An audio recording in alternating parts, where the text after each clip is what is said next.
Today I'm painting my Tsenacommacah series, the Tsenacommacah Powhatan natives of Virginia. Of course, I have other paintings I've done, oil paintings, large format. This is called my Kemetu Kingdom with Haru and Haru, or Horus and Hathor. And of course, I have Tupac and Nipsey Hussle there, Ra on the throne, Barack Obama in the background. And doing my session today, and it's got to be painting and teaching about the painting in terms of the history of the Tsenacommacah Powhatan. So that's basically what I'm doing today. Anybody who would like to, be in on my session or come in on my live, just I think I can hit one of these buttons and invite somebody. I mean, if a person wants to come on my live, just comment.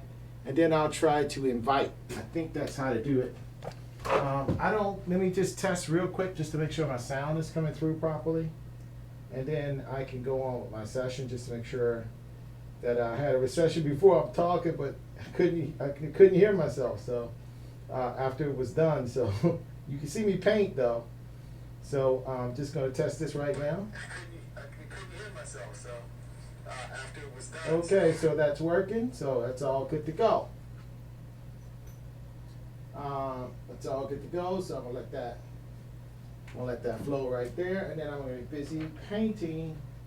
Again, I'm Stephen Foreman. I'm in my studio, and I'm painting a painting about Pocahontas, the person they call Chief Powhatan in the Powhatan Confederacy, more properly called the Tsenacommacah. And I'll be doing that while I'm painting.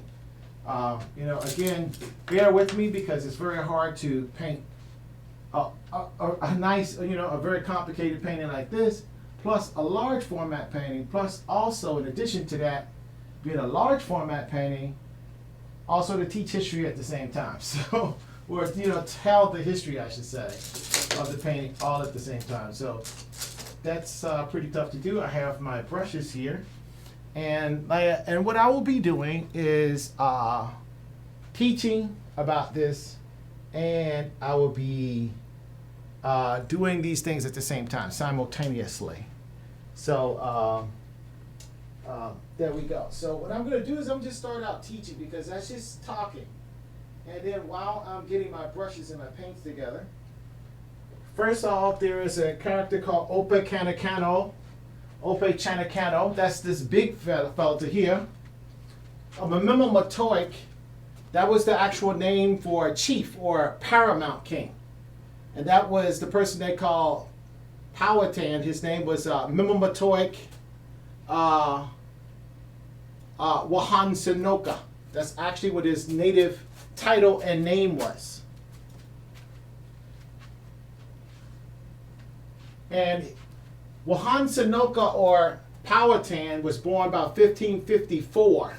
That's basically his birthday in Virginia. Matoaka, he was born about 40 years after that, at some point like that. But they were brothers, and I believe they had the same mother. They had the same mothers, different fathers, I believe.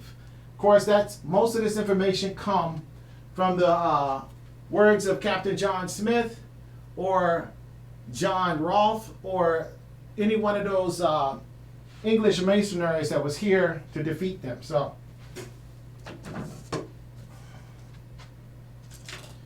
many of these images that I have was around the time of the middle 1600s.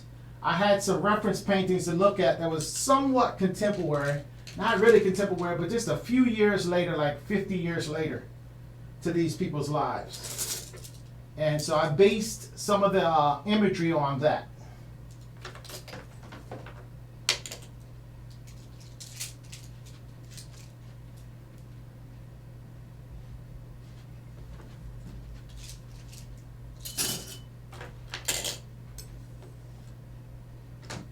Basically, the state of Virginia was originally called Tsenacommacah. Opachecano is what they don't talk about because he was the paramount king longer actually with the colonists than Chief Powhatan or Tsenacommacah. And his name was Tsenacommacah.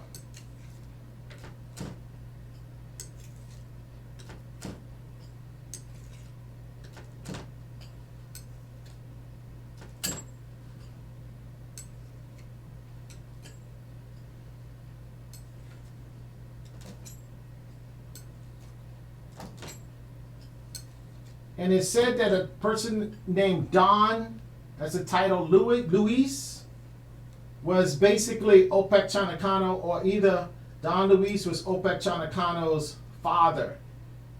And Don Luis was a Moor who had traveled to the New World. He had lived in Mexico as well as Spain and was an educated person.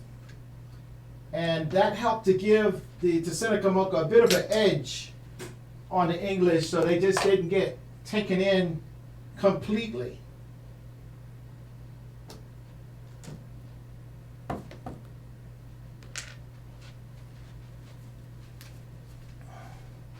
Hello, somebody's waving. Let's see who it is. Brian Powers, what's up? How you doing? Glad to see you. Glad to see you.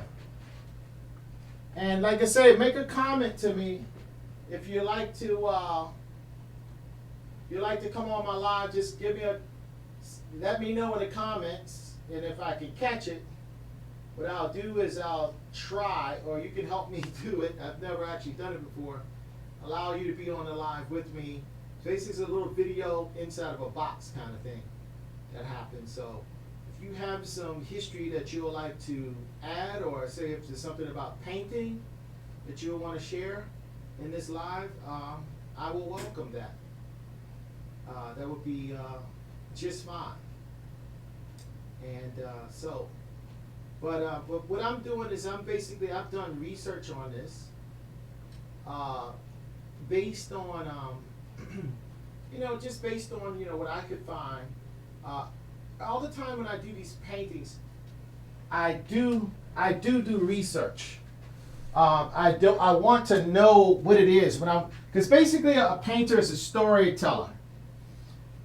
And again, I don't like to call people a chief when they were called a Matoaka. That's basically what his title was. That basically means paramount king, emperor, or king of kings. And that was that's the respectable title that the natives had for their leader, who was the king of the Powhatans.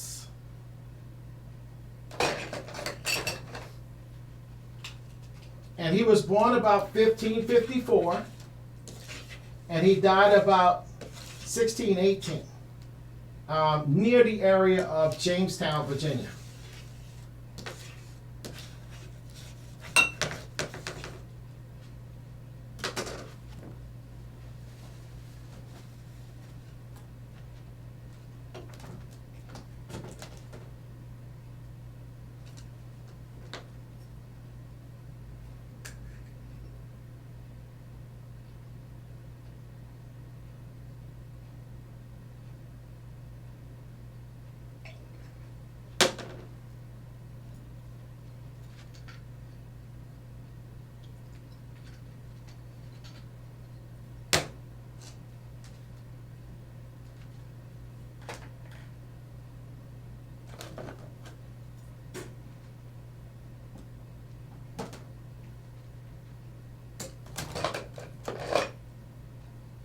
And today what I'm going to try to do is I have still some white areas on the painting. And what I want to do is basically block those off. It's called blocking the painting. And I just want to basically fill all that up. Then I'll start, that would be my blocking layer of paint. And then I'm going to get more into the modeling layer of the painting.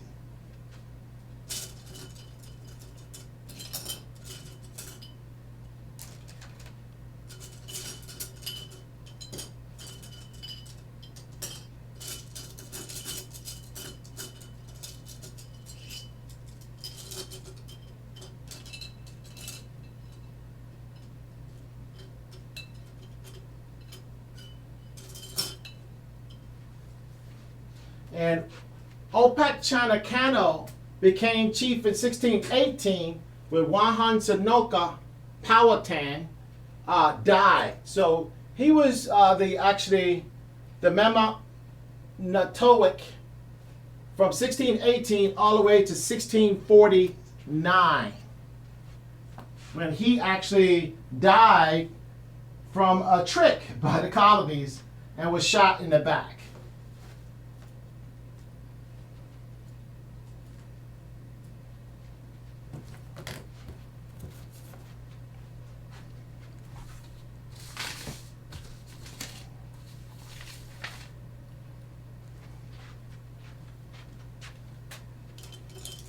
He also, again, has a connection with Don Lewis and Moore, which probably means that Don Lewis was most likely an African person.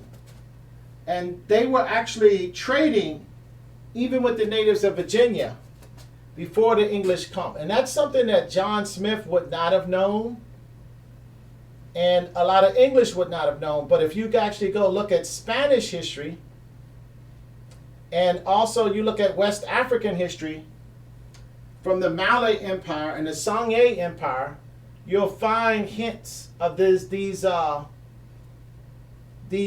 trades that were going on. You have people on the eastern shore of Virginia called the Gullah people and the Geechee people, the Okageechee, and these people actually been here for a long time, and it wasn't even to the 1800s for a lot of these groups were discovered. I mean, we had already fought the Civil War even. And a lot of people didn't even know these groups existed. And what I'm doing now is I'm just going into some of the dark areas, adding a little bit more modeling so my images can start popping over here on this side of the painting.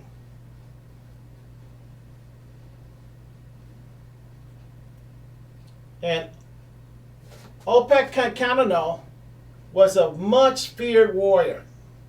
He was just a very powerful person, even by John Smith's description. He suspected the English from the beginning. He never trusted them, because when the English got off the ship, the first thing they did was open fire on Opechancanoug's men, killing some of them. And they mistaken these people for Spanish Moors that they had encountered on the way to Jamestown from Bermuda.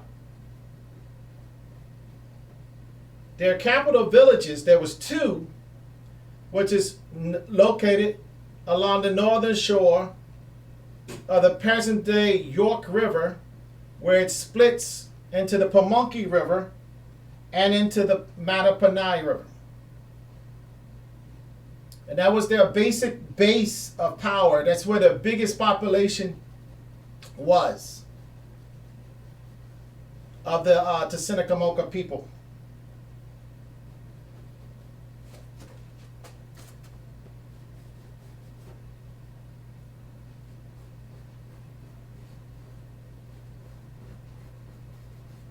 And this painting is called the Abduction of Matoaka. That was Pocahontas' real name, Matoaka.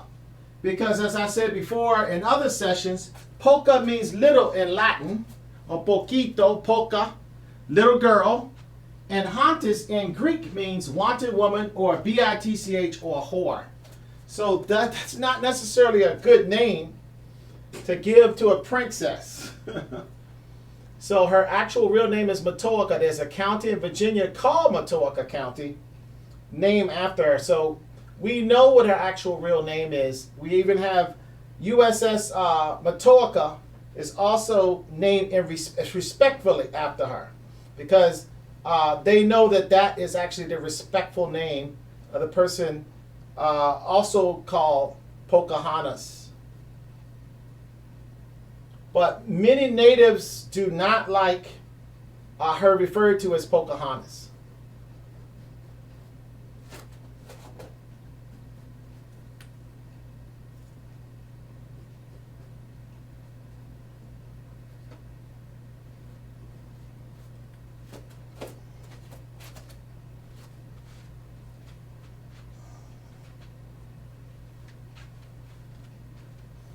And one thing that the colonists were looking for, actually, when they came to Jamestown and to basically the Mid-Atlantic Virginia area, they were looking for gold.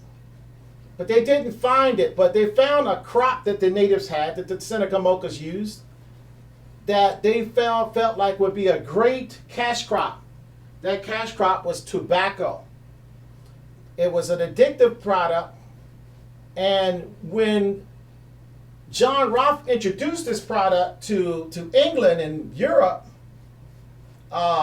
it was a big hit. It was very addictive, and it was much sought after in Europe, tobacco. And he began to get very, very wealthy based on tobacco very quickly.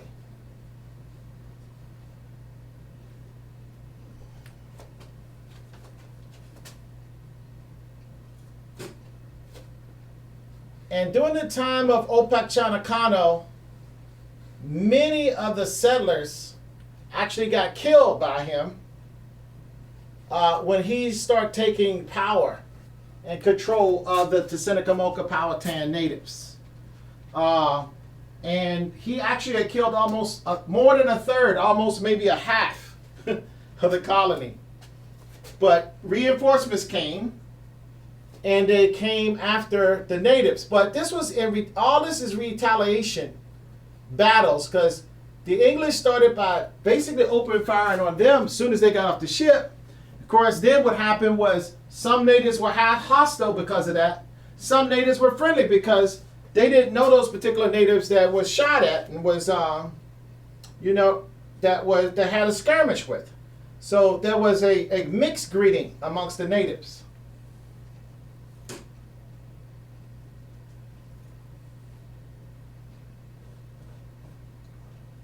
And William Berkeley in 1646, after John Rolfe had gone back to England, actually finally captured Powhatan when he was about 100 years old. So he was at the end of his reign anyway. And basically they set up a deception. They told him they was going to discuss peace at Powhatan. And basically they just shot him. When they were supposed to be discussing peace, they just shot him, and at a place where the natives, they knew it was a religious place where the natives were not going to fight in that area because they weren't supposed to kill in the Powhatan area, which is the Bon Air area of Richmond. And then he didn't die. When he was shot at point blank range with a musket, he didn't die. So his natives really, whoever survived that encounter, because they also, when they shot him, they opened fire on his braves they had gotten drunk, because this was supposed to be a celebration of peace. And whoever was there sympathizing with him said, it must be true, he's a divine person because he didn't die. So they paraded him throughout Jamestown, and then paraded him through Jamestown to humiliate him. Some people were saying, well, Tsenacommacah still lives. Now, so he must have been a strong person, 100 years old. He took a musket shot at point blank range. And then in addition to taking his musket shot at point blank range, he actually still lived, and they shot him again in the back. And that was the shot that actually killed him. And I think it was just out of spite, because again, they were parading him through the street, basically ridiculing him, making fun of him, and trying to humiliate him, and trying to humiliate whatever natives that was left, or whatever peaceful natives that might have been there, to say, well, this is your hero, this is your king, this is your most mighty man, this is your most noble man. And now look at him, we're parading him through the street. And then finally, he must have been defiant even in that, because one of the guards of the Jamestown colony simply just shot him in the back. So that's kind of the story about what happened at the end of Tsenacommacah's reign. But again, he died almost at 100 years old.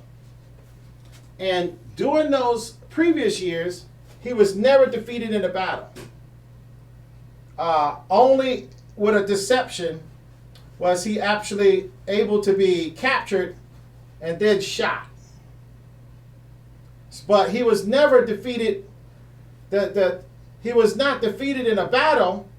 He was defeated only at the promise that he had a native person of high esteem convinced him, you're at the end of your career, and now maybe what you should do, like your brother did, was try to come up with some type of peace before you go and start the next person's reign off in a positive light. So what I'm doing today is just I'm using the dark colors to kind of go in to kind of highlight how I'm going to kind of go into this and just kind of fill in and block in the areas of his outfit, and also the areas of his boots and that kind of thing. So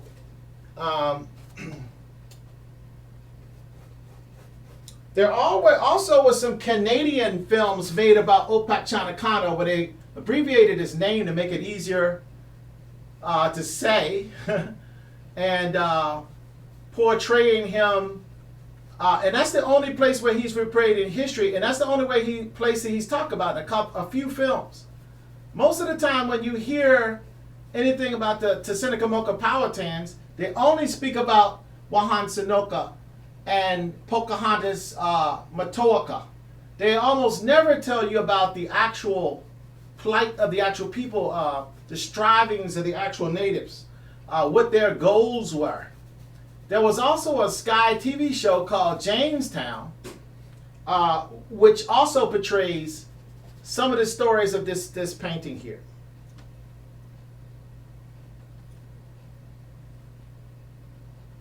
So if you can find those films or anything like that, if you can find those, they might be very interesting pieces to watch, especially if you're into any kind of history. And also if you're a Virginian and you really would like to know the real true Virginia history before the time of colonialism, that's a very good place to start if you want to be entertained while you're learning about that. Otherwise, you can just be in my live videos, and I can teach about it as I paint, and you can be entertained that way. Let's see who is in my room. Okay, hey, cousin, how you doing? Cherie Smith, how you do? Jordy Lawson, how you do? Good to see you. Anthony Brown, cousin, what's up? How you doing? Doug, what's up? How you doing? Waving back at everybody.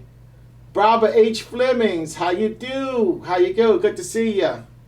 Good to see everybody. Glad you could come into my painting session.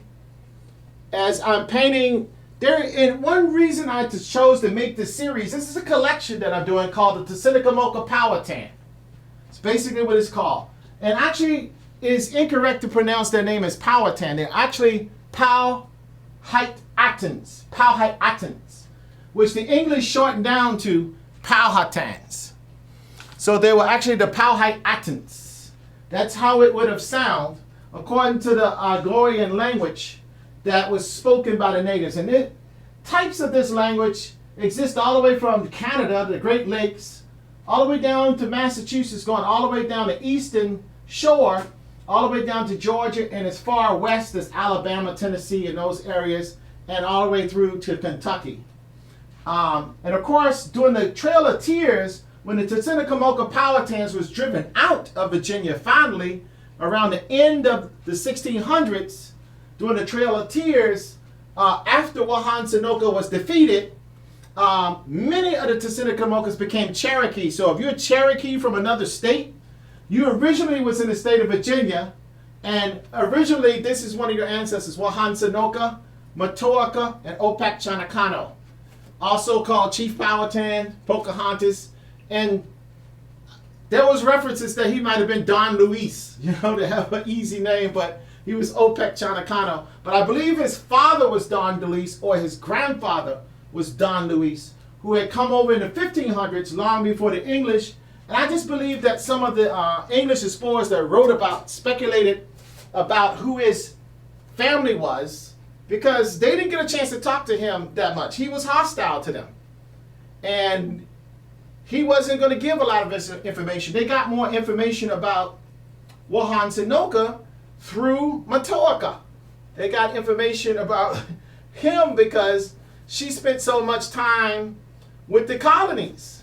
However, otherwise they wouldn't have had that much information even about Powhatan Tsenacommacah, aka Chief Powhatan. So, but since we have archaeologists actually who study Native American affairs, and who some of which have made an actual pretty good career of it, and really did a great job of breaking down a lot of things through archaeology, you know, they found out a lot of things that weren't talked about by John Roth and the writers that was at Jamestown, the English writers, that actually they were able to find out through archaeology, which is very interesting. In terms of the people that was in Jamestown was already multi-ethnic. They already had African people at Jamestown that came on the original Jamestown ship. So it wasn't just Englishmen there. And then also, it's speculation that people from Western Africa, namely the Moors, that also was in Spain, had also been trading with the Eastern Indians at the east coast of what is now the United States, and had possibly, many of them had intermarried already with the Tsenacommacahs even before the English came. And how long that was happening, nobody actually knows, because this is not going to say pre-history, but it's pre-English history, when a person of the English language was able to write about it. The unfortunate part about getting history from the English point of view is they were kind of late on the scene to the New World. The Spanish had already pioneered quite a bit of the explorations to other continents, Africa, Asia, as well as the New World continent. And the Portuguese were even before the Spanish. And so a lot of these Portuguese and Spanish were working with the people from the Mali Kingdom, the Sanghe Kingdom, and various kingdoms of West Africa as sailors. And even before the Portuguese was doing the sailing, the people who helped them navigate this was the people they had a relationship with, was the Moors, who had a relationship with the people of Africa. That's how they knew that they could actually, Magellan and people like that knew that they actually could travel around Africa to get to Asia. This was a dialogue that was going around the Mediterranean with the Moors of Northern Africa and the Moors of Europe. And of course, what happened was people of what we call, I guess, the current European origin or look or, you know, ethnicity,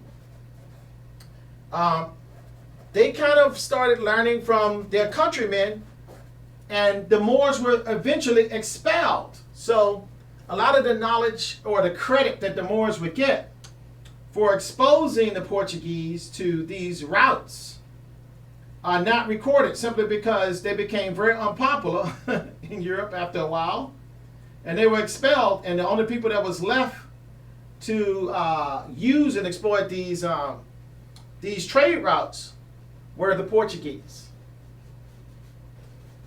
So, of course, his name was Powhatan Tsenacommacah. You can also say Powhatan Tsenacommacah.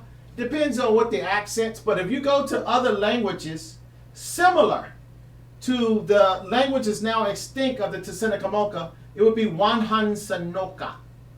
Powhatan Tsenacommacah. But according to English pronunciations or the spellings you might see various. You might have various pronunciations, of course. They didn't have a phonic system, a spelling script system, so nobody knows how the sounds came directly translated from English, from their language, the Tsenacommacah language, to English. All we know is that English was not even standardized back then, so we have the best record we have as far as the language coming from English from the Tsenacommacah language to English is the records of Captain John Smith and other of his men, his interpreters. They did have a linguist with them at the colony who had learned a dialect of the language from some other natives further south. And he was able to, since he was a very good linguist, he was able to learn from some of the kids who was curious, from some of the Tsenacommacah kids who was actually, they were trading with the kids first for food. They were trading with the kids for, just mostly for food, game. And what the kid they would do is get a kid something a little shiny or interesting little object that they might have seen them with, and they were able to establish some type of communication where the kids would bring back game. They'll bring back food. Because what happened is that became a big problem very, very quickly. And the colonists started suffering from starvation. And so that's why when Powhatan Confederacy was first met, even by Captain John Smith, she was only 8, 9, 10 years old. And that was in 1609. That's by Captain John Smith's own words, that she was probably, he said basically he was younger than 10. It basically means that she was a very, very young person.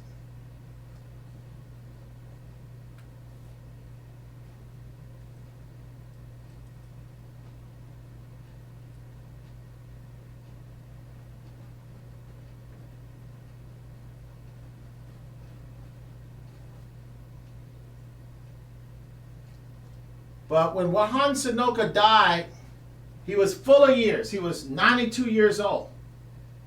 But many of those years, his body still reflected a very strong person, because many of those years was filled with him constantly in conflict, either with the English, or with rival natives, or with whatever. But his reign was filled with conflict and issues that he had to resolve.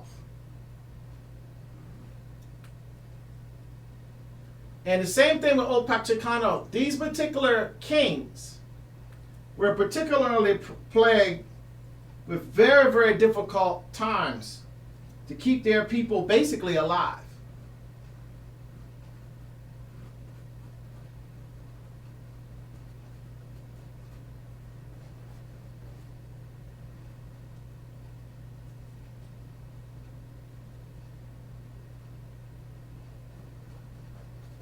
Now, Matoaka or Matoaka is the title of Powhatan Confederacy, or Powhatan Confederacy Powhatan, or Tsenacommacah Powhatan Powhatan Confederacy. Matoaka would have been his title. His title would not have been chief.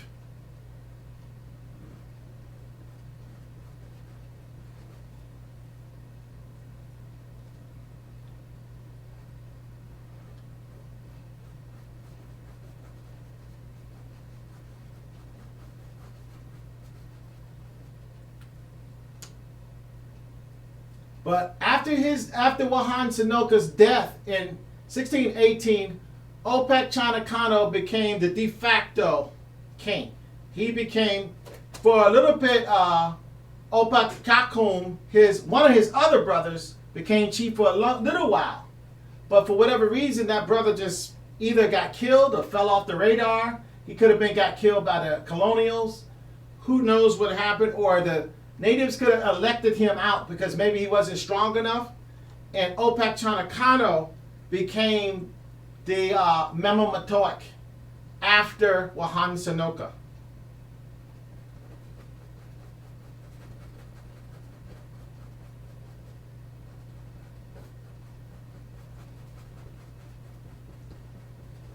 But Tsenacommacah attempted to force the English from Virginia.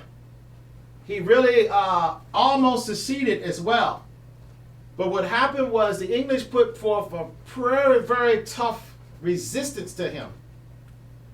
And they really, really didn't like him because he was quite formidable against them. And like I say, he almost eliminated them several times. So he was much more feared than Tsenacommacah Powhatan. Tsenacommacah was basically a Pamunkey. He was from the Pamunkey tribe, or the Pamunkey Nation, which is situated along the York River on the Pamunkey River. Tsenacommacah was from Powhatan, which is basically currently Churchill, Richmond.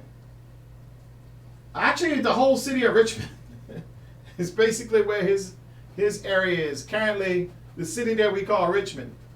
That's where the Powhatans, that particular tribe. Now, you got to remember there was 31 tribes of the Tsenacommacah. The Powhatans were only one of 31 tribes. The Pamunkey was another one. And the Matoaka was another of these 31 tribes. Now, when Tsenacommacah inherited these tribes, he had only 7 tribes. And he was able to, through negotiation and diplomacy, and also through war, build these tribes up into a confederation of 31 tribes, all loyal to him, 100% loyal to him. Now, what people don't realize is Matoaka had a first husband before John Rolfe. His name was Kakum, and they had a daughter named Kaoki. And Kaoki is actually the only person that could claim the royal blood after Matoaka, because the natives, the royal bloodline moved through the matriarchic system. In other words, moved through the woman, not the king, but the queen. So it was Matoaka's mother, and then of course her other name was Amenuet, and her daughter was also Matoaka, Kaoki.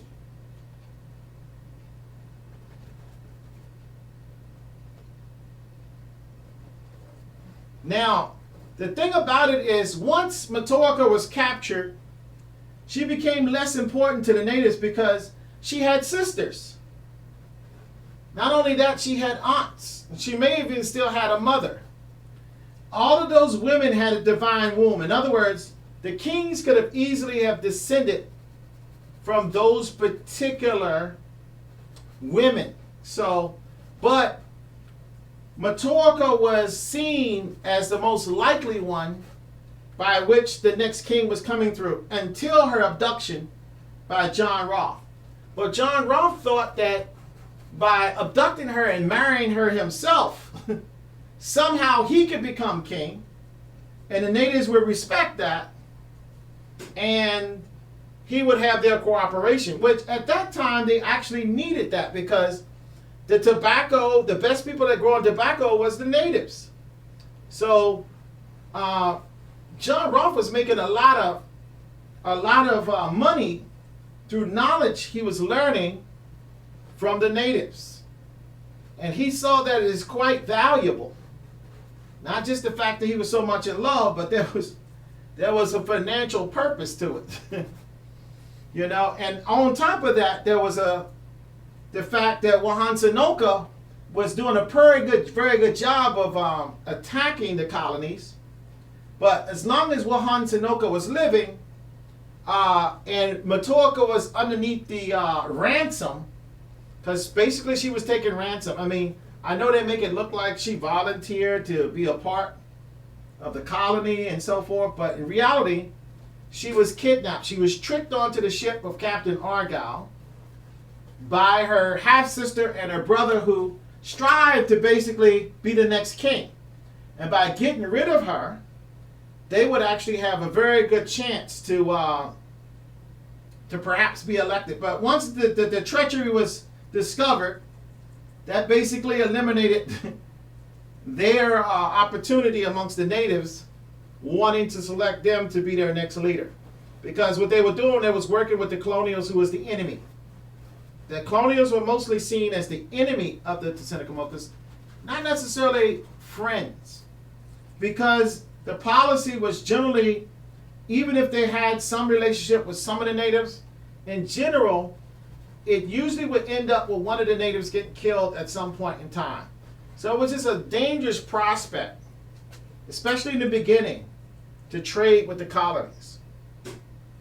If you was young, I think you were not a threat to the colony people, you were a little bit more likely to survive and be able to work with them a little bit. But if you was a little bit older, especially if you was a male warrior, your chances was a lot less likely to be able to overcome a lot of social issues. I mean, these cultures were diametrically opposed. I mean, one was a maternal system, for example, and the other one was a paternal system, where the power went through the king, the man. And in the Tsenacommacah culture, the power went through, the inheritance, everything that you got, went through the woman. And so it was up to the strongest, smartest, brave to win the favor of the mother and father of whoever was elected to be the Matoaka, whoever was elected to be the mother of the next kings. So what happened was your most powerful, dominant men would basically get in line to impress the king and the queen, so that they could be selected to be the next paramount king, to be the next Mamama to Noah.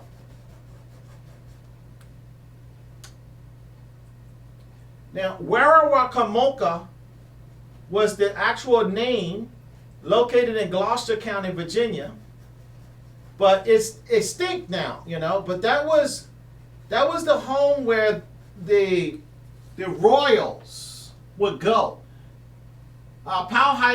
King Powhatan, he was actually from Powhatan, the Powhatan tribe in Richmond. But since he got favor amongst his people, he married into the tribe that was down at Tsenacommacah.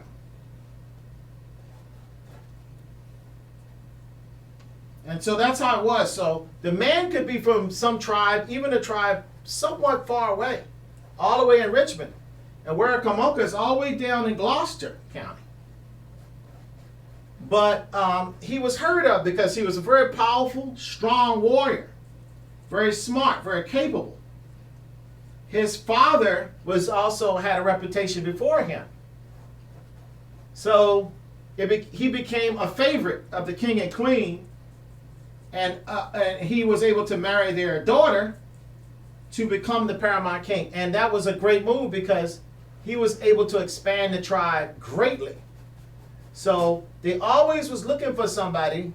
The Tsenacommacah Powhatans was always looking for somebody that was going to advance their kingdom. I mean, they were doing basically the same thing that their European kings were doing, and other kings around the world. They were always trying to expand their empire. They were always trying to grow, always trying to update. And that was one of the reasons that they were so entertaining the English so much, even though they were so dangerous, because they saw the tools that the English had made out of metal, because they had never seen metal before. And they never seen the gun sticks, the fire sticks before. And the various technologies that the English had intrigued them greatly. And they quickly saw the advantages and the power of that.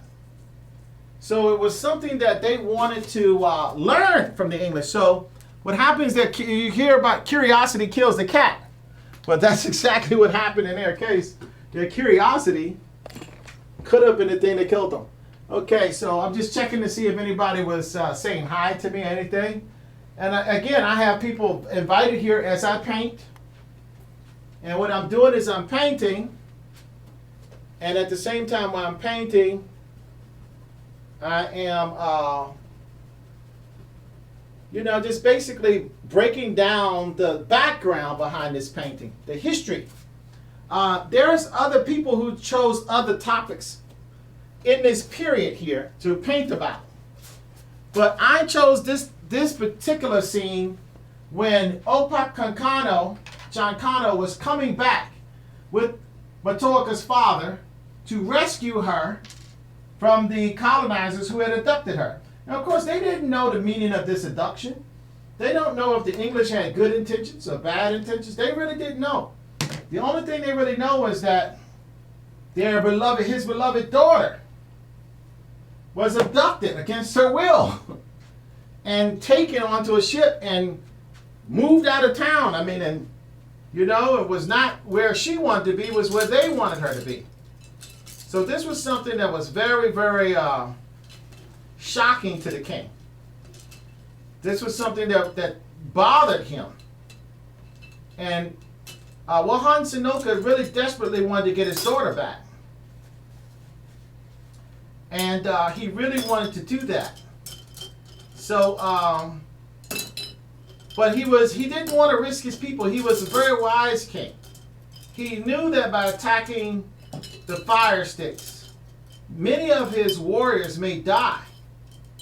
And so, even though he's saving his daughter, he's risking many, many people, because it wasn't a situation if you're running on a fort with cannon, with all types of fodder in the cannon, and with the type of things they had never had war with before. So they didn't really know how to do a frontal attack on such a situation. So there was a lot of hesitation for Powhatan Tsenacommacah to just go in there, as he probably would have done a local native who would have attempted to do the same thing. Now, I'm sure he dealt with the people who betrayed his daughter in the appropriate way. However, in terms of just going in strong arm style, like the natives like to do, and attack and take their daughter back, he had a whole lot of reserve about that. He tried to get his best advice. But at some point, they did go in, and they were very successful. They did a very good job. They did the homework, because they did a very good job of actually breaching the fort and basically killing some of the mercenaries. These were not colonizers. These were not women. There were very few women in Jamestown. These were soldiers, mercenaries, and they were hired by the London Company for the express purpose of doing a Cortez type of operation on whatever natives they found. But what happened was they found that the natives was a lot more formidable than they assumed they would be. The natives, in other words, were very hard to kill. As a matter of fact, the natives did a better job of killing them. Even though they had superior weapons, the natives did a very good job of putting the wood to them, The problem is they still had superior technology. The guns, especially in the cannons, were quite scary with the noises that they made, with the great explosions that happened all around about. It did give Powhatan Tsenacommacah quite a bit of reserve. So what they developed guerrilla warfare. This is some of the first places where guerrilla warfare was perfected to a very, very high level. The Tsenacommacah invented that. Because they had so much vegetation around them, in the forest that was all around, the area was heavily forested. So what happened was, in order for the English colonizers to hunt, they had to go into the forest that they had very little knowledge of the forest. The natives had a ton of knowledge of the forest. And so the natives used this to their advantage. They knew where the streams were, the creeks were. And the natives traveled by canoe. So their travel by canoe was very extensive. And they could really travel very fast and very far in these canoes. Because these were swift moving vessels. And they could actually travel and travail waterways with very shallow waterways with just a few inches. Just a few inches of water. And they could literally almost paddle all the way from areas like the Fredericksburg area of Richmond, of Virginia, all the way down to the most southern areas around Norfolk and Virginia Beach. and within hours. And of course, even though there might have been some horses that the English brought with them, the area was so densely forested, the horses were basically useless other than using them, to do various chores inside of the forts that they built. Hauling some logs and things like that. But in terms of travel, the horses was basically useless. A lot of the travel the colonizers had to travel by foot. And then even when they had the smaller boats off of their ship, these boats went a lot deeper in the water and moved a lot slower. So it's hard for the natives when the natives were hit and run. It was hard for the English to pursue. And this became a favorite tactic of Powhatan Tsenacommacah, to appear from nowhere. Then after appearing from nowhere, to retreat into nowhere without a trace. But since Captain John Smith was a mercenary, he was always looking for new ways to get to his enemy. So what happened was Captain John Smith found a native boy that would come just like Matoaka, Pocahontas used to come. He was curious. He would come and hang out and trade, whatever he had, he'll bring it back to his village, and then other people would see, and they would come, they would want to trade, and this was going back and forward, back and forward. The natives are going, oh man, they gave you this spectacular little toy or whatever it was in exchange for that. It's just stuff that natives could get very easily. Some food, a deer or a turkey or, an antelope, whatever. There's meat, good protein. So they would give you this for that. So the natives were almost lining up to be able to trade to get these things that the English had. And the English would just give them some little beads and ingots and trinkets, whatever they had they could spare. And of course, they would want to get quite a bit for their trade, and it didn't matter. But eventually what happened was the men of the Tsenacommacah really wanted to get those fire sticks. They really wanted to get those swords. They really wanted to get the muskets. And of course, the Jamestown people were not having that. They didn't want that at all. That was not going to be in the cards, because they knew that most likely those same tools of war might be used against them. And the natives were already very formidable warriors. And of course, if they got something like a spear with metal, or if they got something like a sword, that was not going to be something they wanted to fight with eventually. So they were pretty slow to want to give up too much. Like axes was immediately appropriated tomahawks, because the word tomahawk is a Native American name. The word tomahawk itself is a Native American word. And the word canoe is a Tsenacommacah, Powhatan type word. Now, they were not called Powhatans, but since most people recognize them as Powhatans, I keep saying Powhatans, but they were the Tsenacommacah. That's the correct reference to have for them.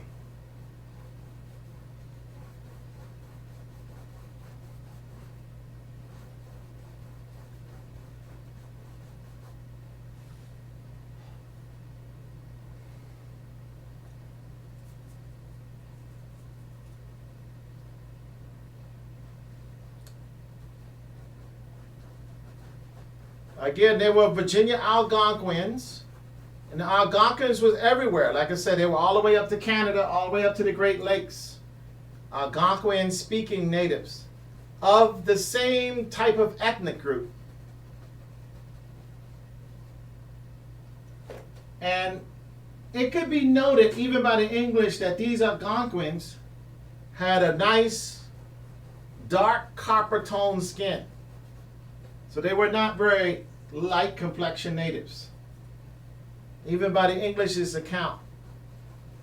And the reason why I believe this is correct is because you can look, not I believe, but I can testify to this being correct, is because they didn't wear shirts. The women didn't wear shirts. The men didn't wear shirts. The only thing they wore when they came of a certain age of puberty was an apron. That's really all they wore. Oftentimes they didn't even wear shoes. But on occasion they will wear some type of moccasin on their foot or some type of deer skin or something like that. They just didn't seem to have use for these things. It was not something that was automatic in their culture.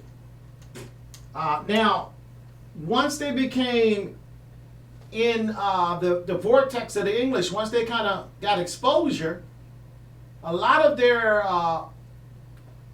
culture instantly began to become affected. Instantly became affected, and of course, what happened when they became affected was they start picking up a lot of English culture. Now, in addition, just like the words we still have, like tomahawk and canoe, pecan, many words that we have come from that language. A lot of people don't even realize it comes from their language.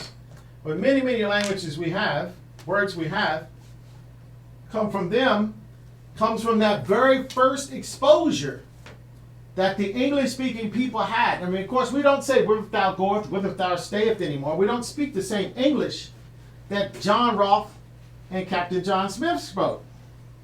We just don't. So as English evolved, these words evolved and became part of our American English vocabulary. So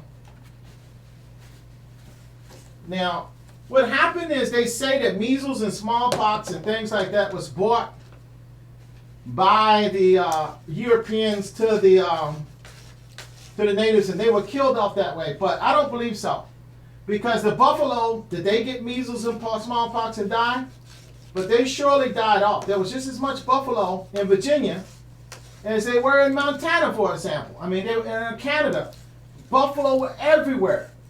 You can look out on a range and just see in Virginia, look out to the Shenandoah Valley and see nothing but wall-to-wall buffalo and antelope and deer just running all over the place. It was a much different scene than what it looks like today. Even when you see the filmmakers make films, they never show you the herds of buffalo and antelope that was running through the cleared off grasslands that the natives actually hunted.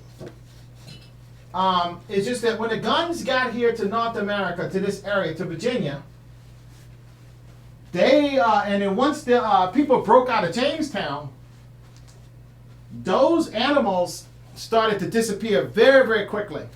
Once the English started getting the upper hand, not only did the natives start disappearing, but right at the same time, at the same rate, the animals started disappearing because there wasn't a lot of beef. Just look at how many cows we have in our beef industry here in America. We have a ton of cows.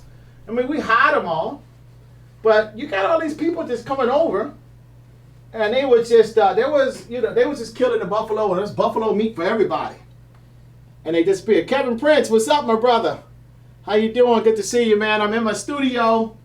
Hey, man. Hey, Kevin. I was thinking about you when I was painting the back of Tsenacommacah, one of the Tsenacommacah Powhatan kings. Back in the day when we used to pump the iron, bro. Walking around doing the Schwarzenegger thing, Tsenacommacah, man. But anyway, dominant kind of fella here. And I have Tsenacommacah coming in on the attack of John Rolfe. He's already got Captain John Smith down. And this is Powhatan Tsenacommacah, also a.k.a. Chief Powhatan, basically telling them to stop. And basically what they did was they was holding a knife to Matoaka's throat. Basically, actually, Matoaka, guess what? My cousin Cheryl Smith is here. Because she's Matoaka too now. You know, Cheryl, we Matoaka. So I was using your face in my memory as a prototype example. You and my other cousin, Jennifer Anderson. Well, I knew her as Anderson. I don't know where she's married. That was her maiden name. From King William County, Mango Hick area. So, anyways, I'm using references to people I know in some of these faces because I designed all these faces in building this. So, right now, this painting is only, I guess I'm not even 2 weeks on this painting yet. But what I do is I try to block off my paintings and get all my colors and just get all my elements kind of in position. Make sure they have a space in the canvas. And then after that, I start the modeling layer of paint. Because I painted oil, and I build it out in layers. I start at the foundation, which is this white color. Then I build it out this way. And then, of course, I try to start creating the patina, my brush strokes. All those kind of interesting things that I like as an artist. I start to add those things in to make it look interesting. But, of course, my content, that's very important, my content. So my content is about the Tsenacommacah Powhatan Native Americans. Basically, Powhatan is Richmond. They renamed Powhatan the Powhatans,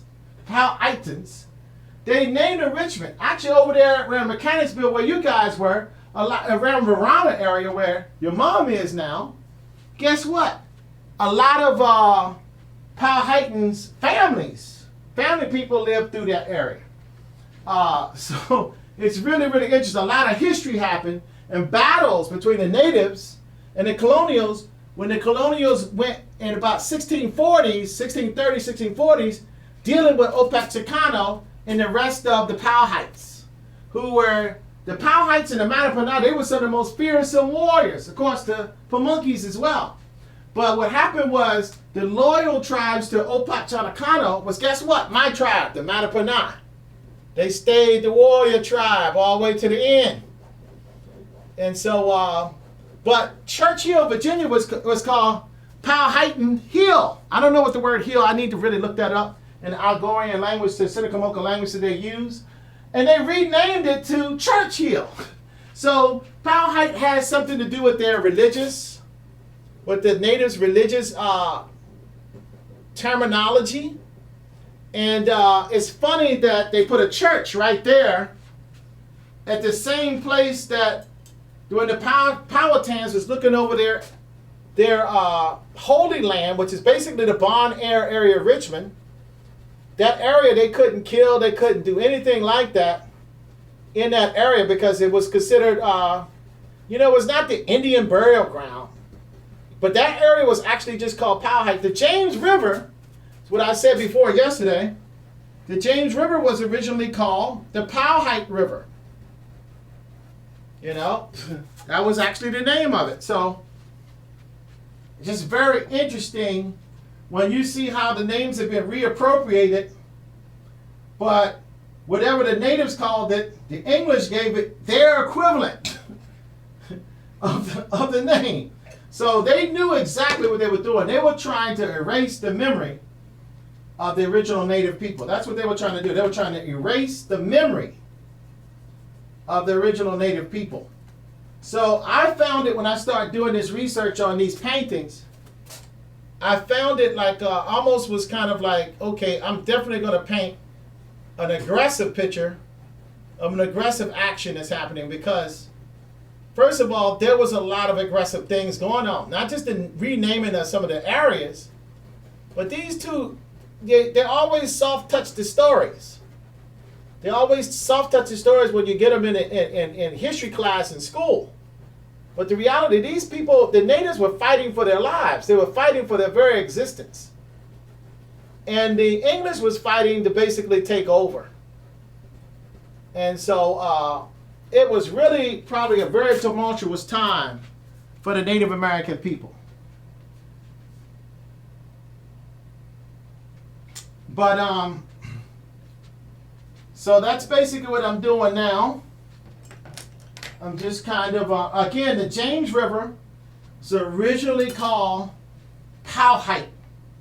And the city of Richmond was basically called Powhatan, especially the area of Chimborazo Park. That was the most important spot that overlooked the area of Powhatan, which is the Holy Land, and that's why they call it Powhatan. Powhatan, not Powhatan, Powhatan.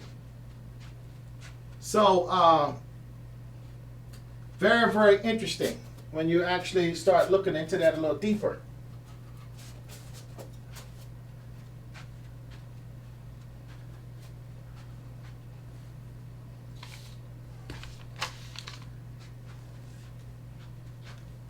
Of course, names like Jamestown was actually given to this area later. The original names was Tsenacommacah, Matoaka, Pamunkey, and so on.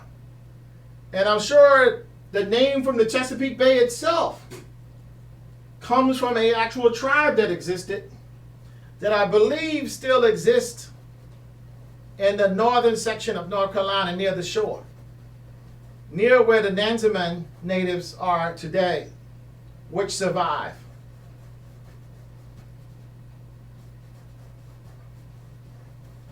So what I'm doing is just blocking this off.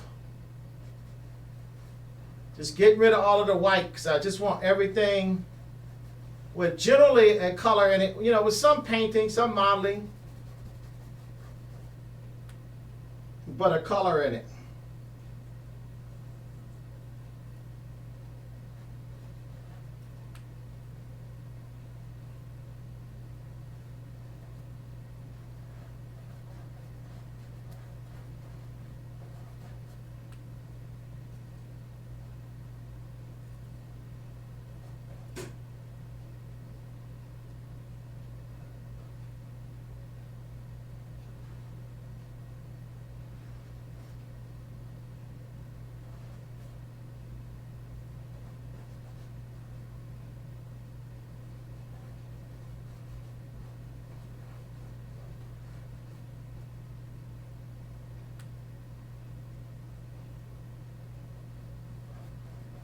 Tsenacommacah is on the northern shore of the York River.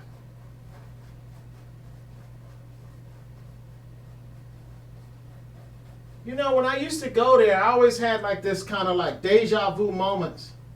I think what I was doing was I was experiencing some ancestral memories coming back up in me.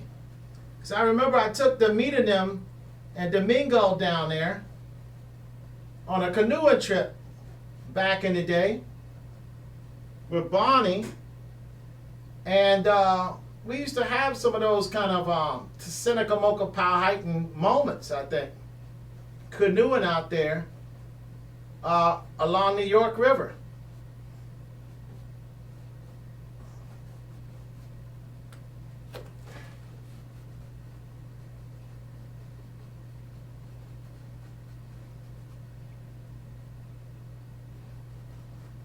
But Powhatan or Tsenacommacah had a very complex kingdom of rule. It was very complex especially to John Smith, because it was not the type of system that the English were familiar with. In terms of loyalties, because Captain John Smith was really trying his best to find Wahansanoka's enemies so he could turn those enemies against them, and of course, subdue Wahansanoka.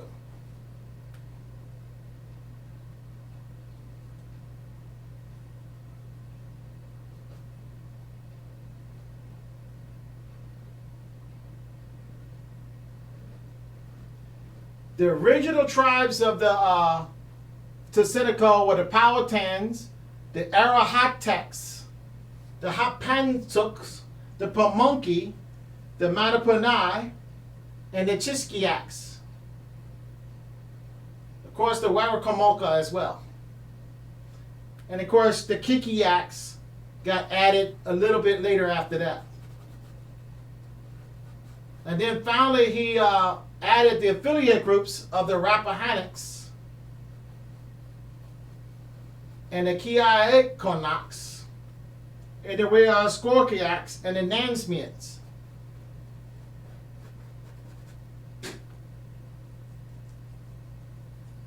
And then, of course, the Tsenacommacah did have, they had some autonomy from the Powhatan Confederation.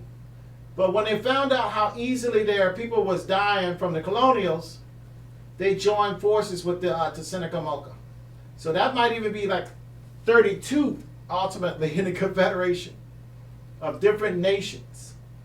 Each nation's governor or commander was called a Werwarrants. Also could be called West Werwarrants. But basically a Werwarrants. A lot of people would just say Werwarrants today.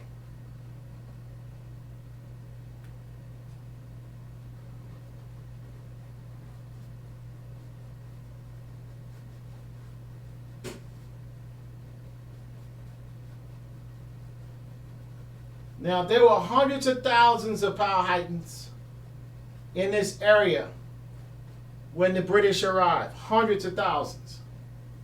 Now, they like to say that the natives died out because of exposure and contact with the Europeans. But like I said, I don't think so. I think it's basically they had a policy of shoot first, ask questions later, because their whole goal was if you could kill one and get away with it, and they couldn't kill you back, that's one less native that you got to deal with. You know, because basically what we're trying to do is we're trying to conquer this area.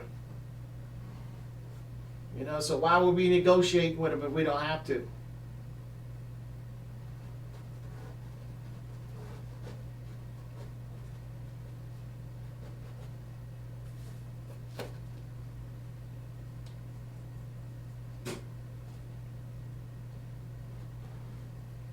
Now, the English, especially Captain John Smith, might estimate their population with different numbers, but just bear in mind that the English didn't really know that much about them. They could only guess and spy by pretending to be friends and going to visit the tribes and looking to see whatever they could guesstimate from walking into a village when they were permitted to and seeing. But what happened was they didn't realize that oftentimes a lot of natives went off on expeditions. They went off on large portions of them, might go all the way up to, say, like New Jersey area, or heading all the way out to the Midwest past the Mississippi River. I mean, they were doing a lot of things like that and trading with other natives more west. So, and then oftentimes a lot of the men were not even in the camps because they were still local, but they were hunting. So they were very, very bad at guessing the numbers because they were constantly jacking the Tsenacommacah up, and then it seemed like, okay, we thought we got rid of everybody. Where all these new natives come from? So clearly they didn't have a good idea exactly how many natives were actually in the area. They just didn't have that great of an idea of that. So because we get most of our information from Captain John Smith, just know that that information is also heavily skewed and was only his point of view. It is not the point of view of the actual natives that still survive, the Pamunkey and the Mattaponi natives, as well as the Chickahominy, the Nansmans, and so many more that have their own records of what their numbers were and have their own numbers of what happened, recall of what happened. So I think it's important to take all of this, especially in today's time, in balance. You know, in the old days, it was just one way, one point of view, and that was it. But I think today, a lot of people are more open to hear the point of view of the natives, and as opposed to the people who write the books, whether those books are right or wrong.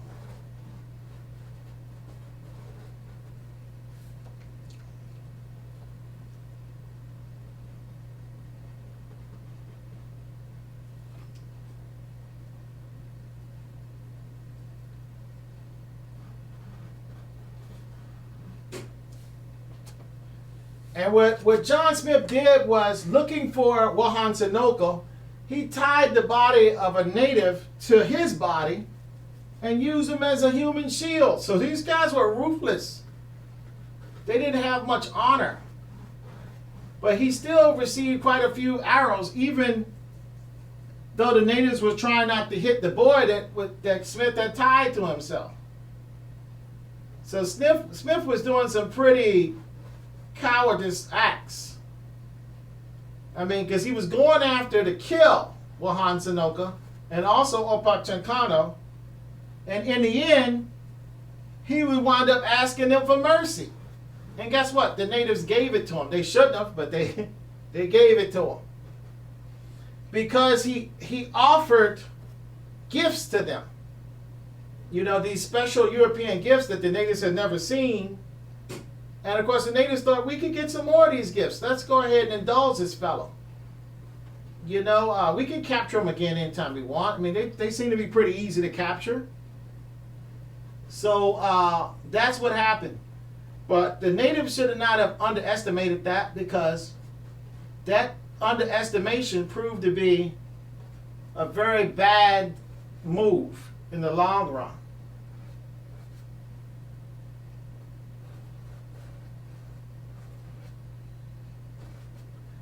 And that story that is told that Pocahontas, or which won't even her name, prevented, John Smith just made that up. That is no way, there was no way that the natives, that's no record that the natives had of this particular thing happening. None. And after Matoaka became famous in England, Smith wanted to make himself look like he was important. He was, you know, something important happened with him. And that he was doing something slightly different than what he was doing. So he just simply made the story up. And it also made Pocahontas look like she was somebody that should be respected because of John Rolfe. And, you know, the English should really, you know, like her because she saved the life of an Englishman. So she's a good native. Else the English would, well, why would she be concerned about her? Because she saved my life, you know. Of course, it's also to make him look like, you know, he was captured and risking his life, she saved him, you know. So there was the Romantic period in Europe, and they had spun this story, and Smith was a spin doctor, so was John Smith. They really were trying to make themselves very acceptable or accepted or interesting people amongst the royal courtiers, the royal court people. And even though John Smith had become a little bit of a mockery, he became somebody he was a mercenary. And he kind of fell out of favor even with the London Company. So a lot of the things that Smith would say and do was taken with a grain of salt after he had, you know, so, you know, I would also, if the Europeans was taking his account of things with a grain of salt, I would think that as an American historian, we should also do the same thing. Especially since he never mentioned it in his journal that was submitted years before his recollection after, because when Matoaka was first in England, he never mentioned it. I mean, when everybody was asking, he never mentioned it. Only, and because she wasn't famous, she wasn't important. She was kind of a person of shame, you know. It was like, okay, let's not mention her. Let's mention all the other good things about the colony. All this tobacco money we can make, you know. The fact that we're building forts all over the place. The fact that we have so many people that are not dead there, but they're actually still alive, you know. You know. And England is going to get another province to add to its conquest. It's not going to just have South Africa. It's not just going to have India. But it's also going to get a spot on the mainland of the New World. So all this stuff was kind of like very, very important to the English aristocracy because they were interested in competing with their fellow Europeans who were who were doing pretty good exploiting other people. So the English wanted to get their portion of exploitation in, just like some of the other European countries was doing. Like, for example, the Portuguese and the Spanish. And the Dutch.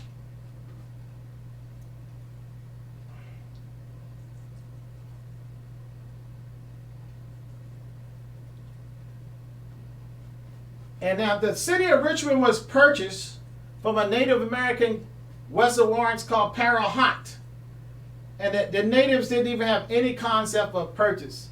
But the whole city of Richmond was purchased by John Smith from a native called Powhatan for some copper, for some little pieces of copper, for some pieces of metal. Copper, not even silver. He purchased the whole city of Richmond for some copper.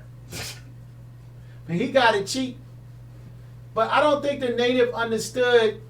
They couldn't write, they couldn't read, so how do you sign a contract where you give the whole city of Richmond away to Captain John Smith and the colonials?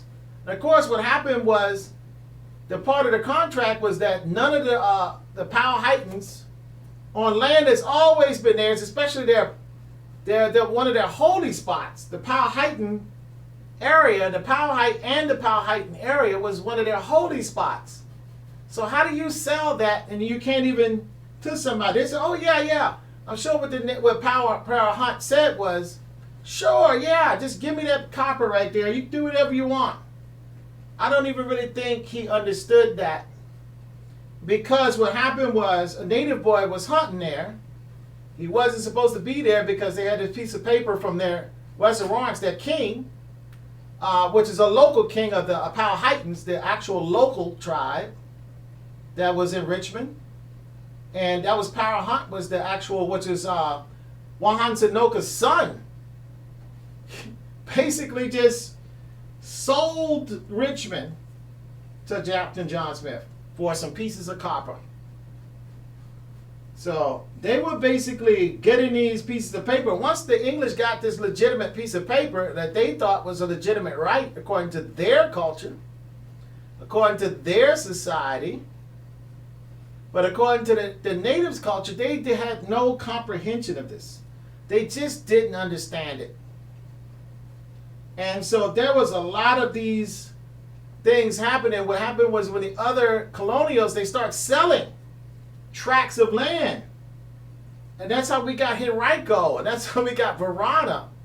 So we got these areas. They start selling tracts of land to Englishmen in England. They was getting on ships and coming over here to see what they purchased.